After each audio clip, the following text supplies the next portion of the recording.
O Senhor esteja com todos.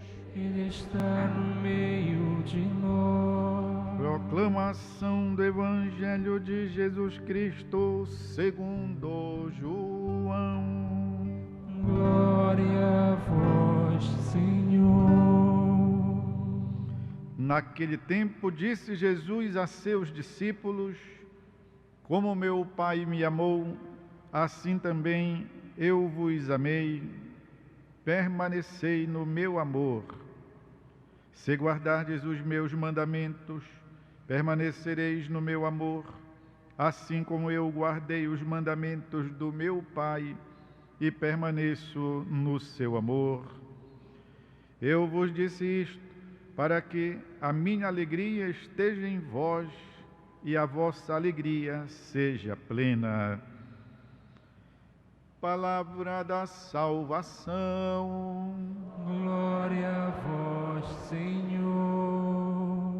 Queridos irmãos e irmãs, ainda estamos lendo o capítulo 15 do Evangelho de São João, onde nós temos o segundo grande indício de que o Evangelho de São João, ao contrário do que muitas vezes pensamos, conhece o mistério da Eucaristia. Ao invés de apresentar a Eucaristia lá, como os outros três evangelhos parecidos, chamados sinóticos, lá na última ceia, São João fala da Eucaristia antes, no capítulo 6, quando ele trata do discurso do pão da vida, e no capítulo 15, o mistério dos ramos que para sobreviverem têm que estar pregado na árvore, na videira. Estamos hoje na conclusão do capítulo 15. Jesus retoma ainda o verbo permanecer, como ontem busquei explicar, para que então, nesta permanência, nesta comunhão, neste imesmamento, possa então haver alegria. É assim que conclui então o discurso de Jesus. Eu vos disse tudo isto para que a minha alegria esteja em vós e a vossa alegria seja plena. Claro, não se trata de uma alegria a peso de cócegas e menos ainda a peso de ouvirmos piadas. Tem, não é? Aqueles discos em que alguém conta piada e a gente, por isso, então, acha graça. Não. Nós sabemos que muitas vezes por trás das gargalhadas tem tantas dores escondidas.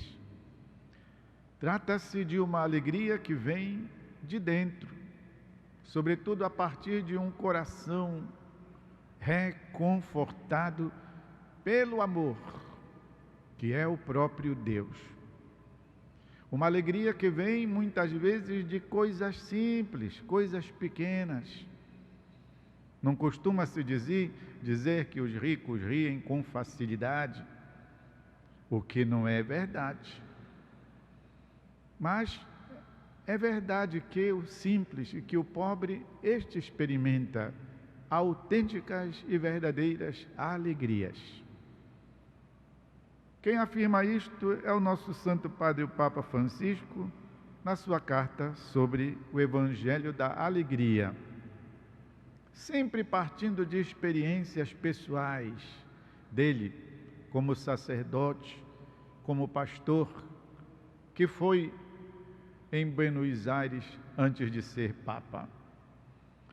Diz assim, a certa altura, a tentação de nós botarmos a máscara da Quaresma e nunca mais tirar, nem quando chega a Páscoa, ele falou antes, a tentação da tristeza ou de não experimentarmos a alegria, apresenta-se frequentemente sob a forma de desculpas e queixas, como se inúmeras condições fossem necessárias para ser possível a alegria. Ou seja, por que a gente não é alegre? Então a gente enumera lá os motivos pelos quais nós, então, não nos alegramos. Qual é o principal motivo pelo qual a gente não se alegra? Não tem dinheiro. Outro, não tem amor. Outro, não temos compreensão. Outros motivos, não temos saúde. Outros motivos, 1.500 motivos, diz o Papa. A gente alega para se desculpar de não ter alegria. Habitualmente, isto acontece porque a sociedade técnica teve a possibilidade de multiplicar as ocasiões de prazer. No entanto, ela encontra dificuldades grandes de engendrar também a alegria. Não é difícil de nós entendermos isso. Hoje podemos ter todas as comodidades possíveis, porque a tecnologia desenvolveu isso para nós, comodidade, e no entanto não se descobriu maneiras de criar, inventar, digamos assim, a alegria. E quem tem a possibilidade de ter de um tudo sabe disso. Que, portanto, o consumo não é condição para nós nos alegrarmos. Se fosse, não existiriam tantas pessoas solitárias, reclamando da vida, não obstante terem de um tudo. Sejam os ricos, que dizemos que riem fácil, sejam também os que, embora não tendo tanto poder aquisitivo, se endividam todos para ter esses bens de consumo. Não é, portanto, através disso que vem a alegria, especialmente se a pessoa não sabe usar. Depois prossegue ele dizendo, olhem que coisa maravilhosa. Posso dizer que as alegrias mais belas e espontâneas que vi ao longo da minha vida são as alegrias de pessoas muito pobres que têm pouco a que se agarrar. Recordo também a alegria genuína daqueles que, mesmo no meio de grandes compromissos profissionais, souberam conservar um coração crente, generoso e simples. De várias maneiras, essas alegrias bebem na fonte do amor maior, que é o de Deus, e a nós manifestado em Jesus Cristo. Não me cansarei de repetir estas palavras de Bento XVI, que nos levam ao centro do Evangelho. Ao início do ser cristão, não há uma decisão ética ou uma grande ideia, mas o encontro com um acontecimento, com uma pessoa que dá à vida um novo horizonte e, desta forma, o rumo decisivo. Ou seja, a simplicidade, portanto, das pessoas que vivem com Deus, das pessoas que têm a paz no seu coração, a simplicidade daqueles que até mesmo se acontentam com o essencial. Mamãe era uma mulher do essencial. Eu lembro disso assim, com muita ternura, com muita alegria. A mulher simples, tudo, o vestir, o comer, o viver, era uma grande simplicidade. E depois, quando a gente cresce, sobretudo quando a gente vai amadurecendo, a gente vai fazendo as leituras das coisas passadas e vai entendendo isso, a simplicidade. E o Papa diz que estas pessoas recebem a alegria que vem do coração de Deus, aquele que então possibilita estas alegrias que nos vem manifestado na descoberta de Jesus Cristo. E é por isso que ele então cita este trecho do Papa Bento, que é o cabeçalho da sua carta sobre Deus é amor, Deus caritas est, onde então o Papa diz que não é o encontro com uma moral, não é o encontro com uma ideia que fundamenta o cristianismo, o ser cristão, mas é o encontro com um acontecimento, com uma pessoa. E o Evangelho nos mostra tantas vezes esses encontros de Jesus com homens e mulheres, muitos deles em situações desfavoráveis, que então lhes faz entender a direção da vida e tomarem uma decisão para conduzir esta mesma vida. Temos vários exemplos.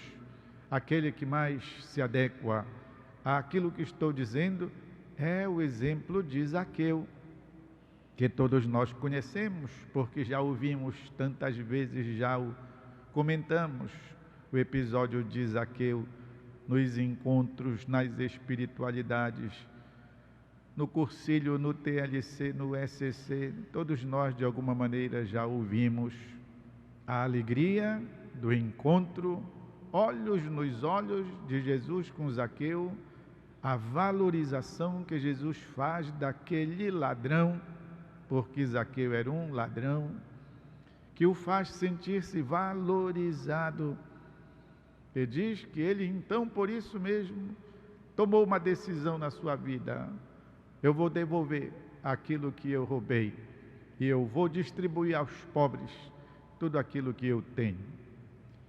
De modo que ele experimentou uma grande alegria e por isso Jesus pôde dizer: hoje a salvação entrou nesta casa, porque este também é filho de Deus.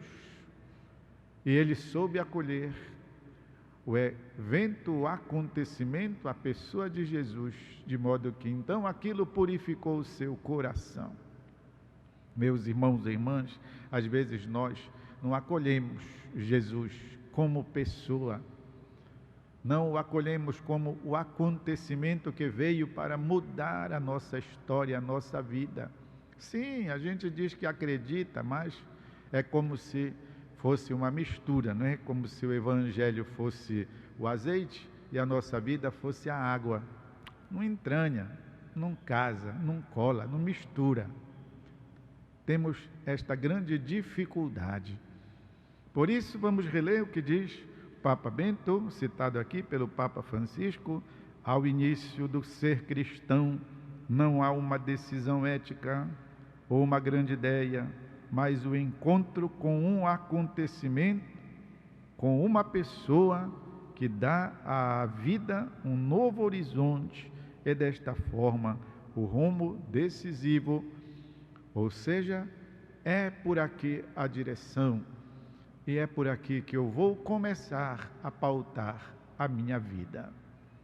Zaqueu devia ser um homem tremendamente triste, solitário, detestado, talvez até temido, mas não amado, até porque, sendo coletor de impostos, massacrava as pessoas para cobrar o fisco e poderia ser tudo menos amado pela população. E Cristo o amou. Zaqueu, desce daí depressa, que hoje eu vou comer na tua casa.